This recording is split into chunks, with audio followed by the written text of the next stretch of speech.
Hello and welcome again. We are looking at ratio and proportion mainly today. We'll have a couple questions involving prime and composite numbers and how you actually write a number in scientific notation. And today we will be looking at not working with decimals. So we can take this out.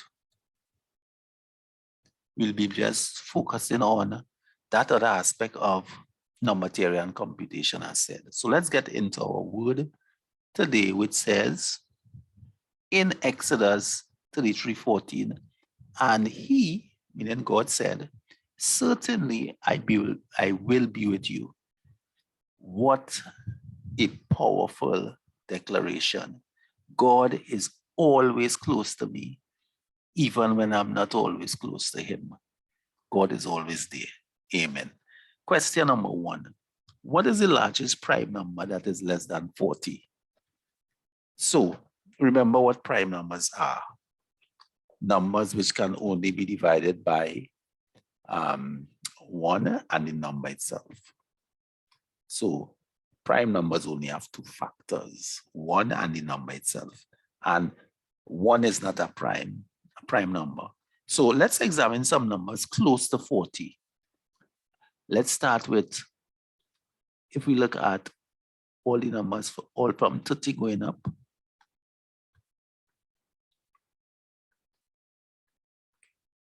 All right, 35, 36, 39, and 40. So the question says, what is the largest prime number? So immediately, we'll make a distinction. This 31 is a prime number, as well as not 32, 33, 34, 35, 36, 37 is 1. And that seemed to be it. So the largest prime number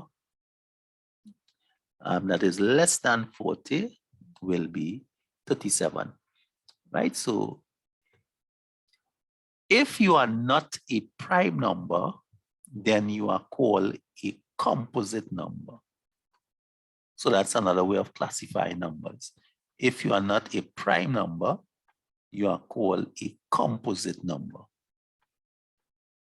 And composite numbers will have other factors, other numbers by which that number can be divided without leaving a remainder, other than 1 and the number itself. For example, the reason why we say 30 is a composite number is because when we look at all the factors of 30, it'll be 1, 2, 30 can be divided by 2, 30 can be divided by 3, 5, 6, 10, 15, 30.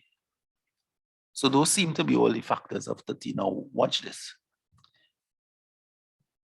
1 and 30, if those were the only 2 factors, then 30 will be a prime number, but it is not, right? There are other factors other than 1 and 30.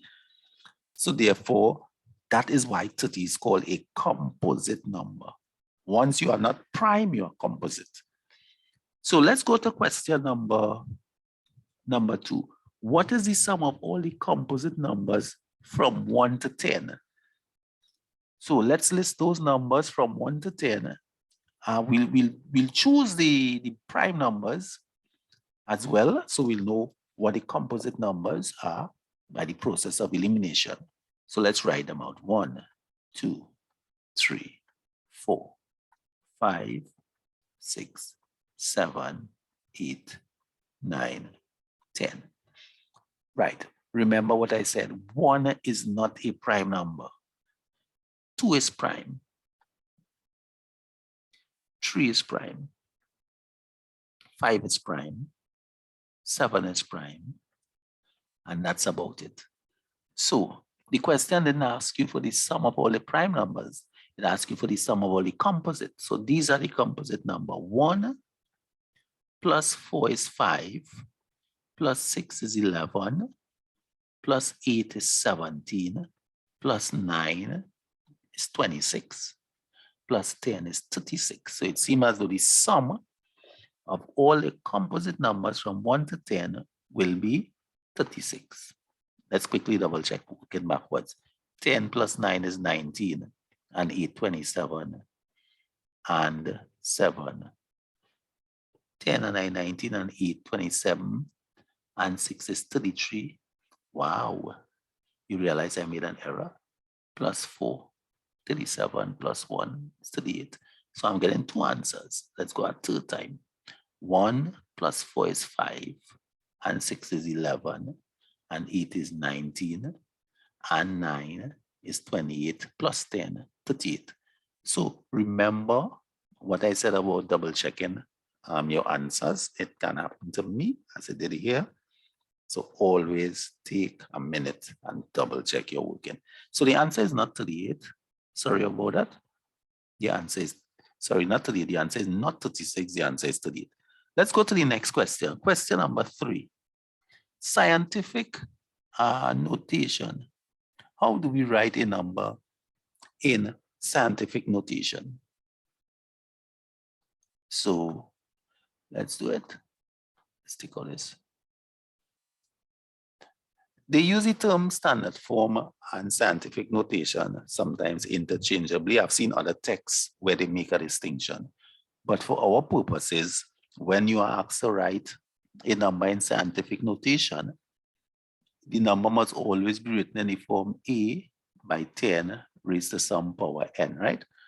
And we already discussed that a could be a number including 1 up to, but not including 10, right? So it must be a number less than 10, but more than or equal to 1. So you first list your number 457, and you position the point. So let's do that in red. You position the point so that you make this first part a number, as we just discussed, more than or equal to 1, but it cannot be what? Equal to 10, right? Now, then the question is, if I position my point here, right, how many places must I move back this point? Either to the right, how many places must I move it? Either to the right, if it's to the right, we're going to use a plus sign. If it's to the left, we're going to use a minus sign. In this case, we must move it back 1, 2, 3 places to the left to get back the original number.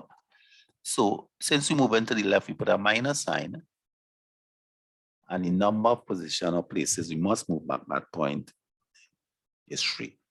So this is how you write the number in scientific notation. And as some people say, or standard form, right? So let's go into our ratio and proportion questions. Now that's the star of this.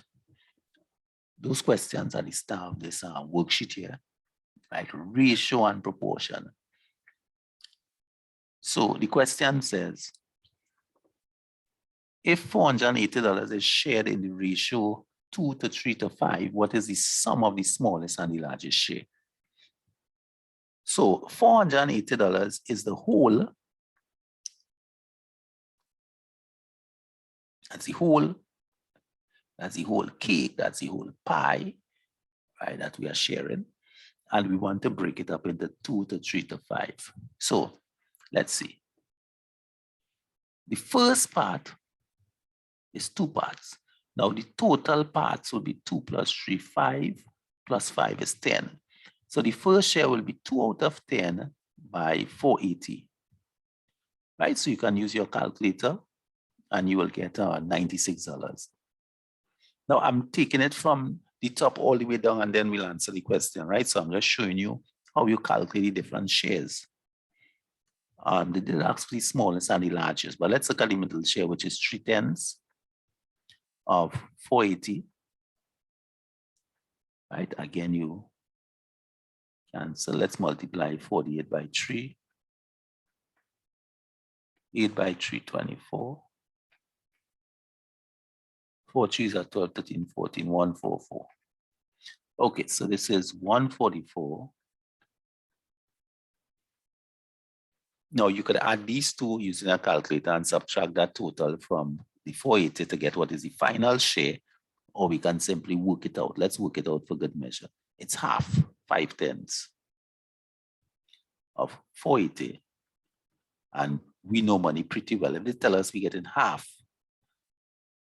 of 480, betcha your money, they have to give us 200 and how much? $40, right? $240. So the question asks you, what is the sum of the smallest and the largest? This is the smallest share. This is the largest share. So let's just add them.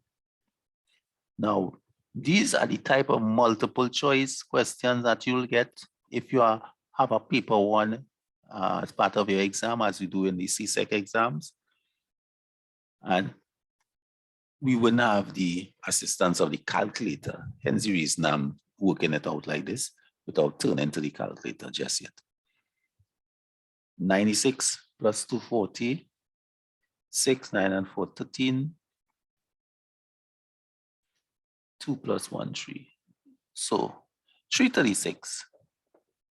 And we should be good here. So the answer is 336, which is the sum of the smallest and the largest share, $336. Let's go to our next question here. Ratio again. 3 persons, James, Simon, and Andrew, currently names of 3 of the disciples, share a sum of money in the ratio 3 to 5 to 7, respectively.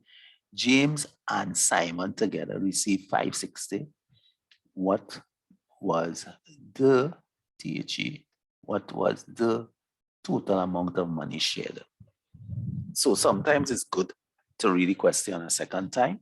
You have 3 disciples, and their names are James, Simon, Andrew, and they are sharing a sum of money in the ratio 3 to 5 to 7, respectively. So it means that James will get 3 parts, Simon will get 5 parts, and Andrew will get 7 parts. So I'm going to use the terminology and write it here. 3 parts, 5 parts, and 7 parts. Now, how many total parts do we have here? 5 and 3, 8 and 7. The total would be what? 15 parts. So that 15 parts represent the total sum. Now, another way of saying it, James got 3 out of the 15 parts. Simon got 5 out of the 15 parts. And Andrew got 7 out of the 15 parts. That's another way of representing the information. So we can move from ratio, identify the different parts, and you can express it as each ratio, or each part as a fraction. 3 over what? 15. 5 over 15 and 7 over 15. Now let's tackle the question. James and Simon together received 560. Now, James part plus Simon part represents 3 plus 5, 8 parts. So 8 parts. Now there may be other methods of working the sum, but I'm choosing this approach. 8 parts represent $560. And the method I'm using is the unit approach, or the unitary method. We need to find out what 1 part will be. 1 part will be, and if 8 parts represent 560, then to get 1 part, you divide 560 divided by 8. 8 can go into 56 7 times. So 1 part will be $70. And the question asks you, what was the total amount of money? We already agreed that total amount would be 15 parts. So if one part represents $70, then 15 parts will represent 15 by 70. Let's do that. 7 5s are 35. 7 by 1 is 7 plus 3 is 10. And we bring down this 0 here. So the total sum of money shared is $1,050. So if you are writing a word, a response, a word problem, in a multiple choice, you'll have the answer, one of the answers saying 1050. When you are responding to a long paper, which is not a multiple choice, try to write a sentence for your answer, meaning the total amount of money shared was, and then you put the 1050. Let's go to question number 6.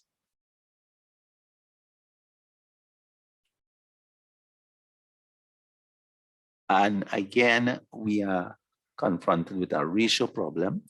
A piece of metal consists of silver, copper, and brass. Right? You write all the full words here. Well, I should illustrate by doing it. And brass. 4 parts silver, 7 parts copper, and 9 parts brass. That's what they say here, respectively. If the mass of copper is 28, what is the weight of the metal? So, the mass of copper is 28 kg.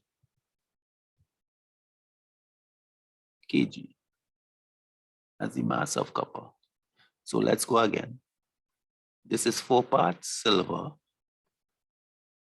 7 parts copper, and 9 parts brass. Now, the total number of parts, let's add 7 and 4 is 11 and 9 is 20. So that's the total parts, right? And we're going to set up the problem in a similar way. Now, we need to find out what's the weight, the total weight of the metal. So we need to work out the equivalent mass for 20 parts. Now we are told copper represents 7 parts, and 7 parts of copper is 28 kilogram. 7 parts represent 28 kilogram. 1 part, right? So you always try to find out what is 1 part, and then once you know the answer for 1 part, you can now work out what is 20 parts. And we do it in a similar way. 28 divided by 7 kg. So 1 part will be 4 kg. So if the total is 20 parts and 1 part of metal weigh 4 kilogram, then we expect 20 parts to be 20 by 4, which will be 80 kg. Right? So then in answering this, what is the weight of the metal? We write a simple sentence. The weight of the metal is 80 kilograms. And you'll be given a tick. Right? So let's proceed to let's see if there's any more. I'm so excited working these sums. Let's see if we have any more. I think that's it. We are finished. So thank you so much for taking the time, to look at these videos. And I pray that God will continue to bless you with your studies. Until we meet again, goodbye.